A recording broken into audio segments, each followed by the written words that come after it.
In this video, I'm going to show you how to replace the coolant reservoir on this Ford Excursion. Located right on top of your radiator, let's get started. At the bottom of the radiator, you'll see the petcock right here. It's got a 19mm plug. You can use a socket or a wrench on it, or even some pliers if that's what you have, and break it free. Make sure you have a collection bucket underneath ready to catch the fluid. Once you break it free, you should be able to remove this by hand. Don't pull it out all the way. Just enough for the coolant to start draining, and we'll let this drain. If you pull it out all the way, it'll actually start shooting straight out the back, and you want to avoid that. To help the coolant drain faster, remove the cap off of the overflow. That'll relieve any vacuum that is being pulled by the coolant draining and let the air go in. Let's just wait for it to drain now. Now that this is done draining, let's close it off, bottom it out by hand.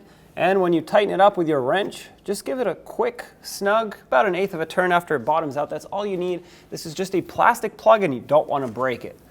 Let's remove the 3 8mm fasteners holding this coolant tank onto the vehicle.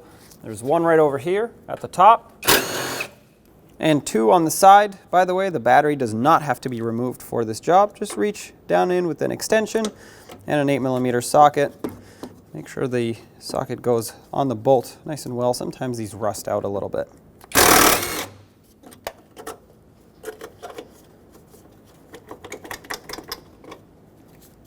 Set that aside. Remove the last one.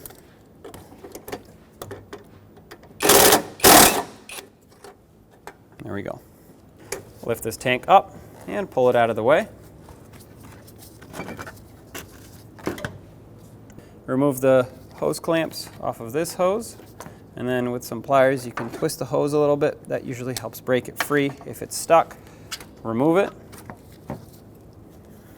Now we do have another hose underneath the tank right here. Pinch this one, pull the clamp down. Same thing, I'm going to give it a couple twists.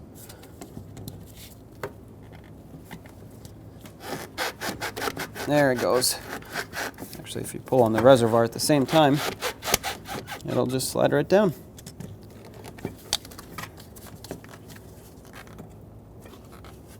All right, and there it is. Let's reinstall the overflow or the expansion tank. Put it down onto the main hose that goes down to the radiator, just like that. And, of course, secure it with the clamp. Right here.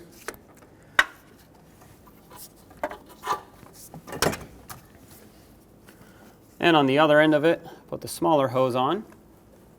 Make sure that's seated all the way. And secure it with the clamp here as well.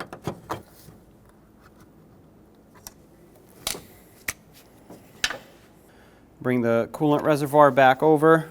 Put the bolts back in. This one at the top here was slightly shorter than the other 2 that go down there.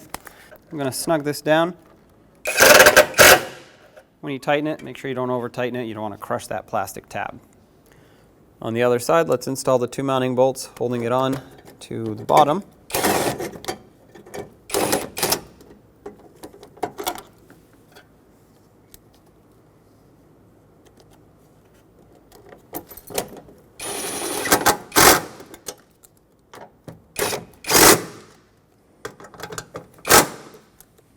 It's time to fill the cooling system, so we're going to fill it up through the tank. Now, what you want to do is refer to your owner's manual to find out the appropriate type of coolant that your vehicle needs, and then you're going to want to fill it and continue until not only does it reach the max line, but it stops bubbling through the tank. That means most of the air is naturally purged out of the system. At that point, you're going to want to start the engine, let it run, and the water pump will circulate the coolant, pushing out all the air and pulling in all the coolant. The level will drop, so add as needed.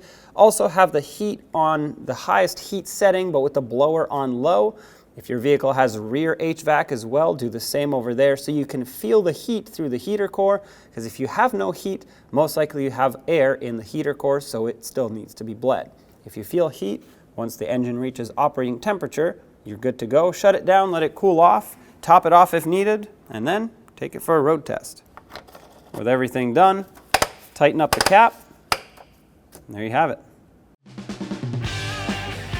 When only the best will do, demand TRQ. The only company that lets you view before you do. TRQ is committed to offering the highest quality aftermarket auto parts that are engineered for peace of mind. Thanks for using and viewing with TRQ.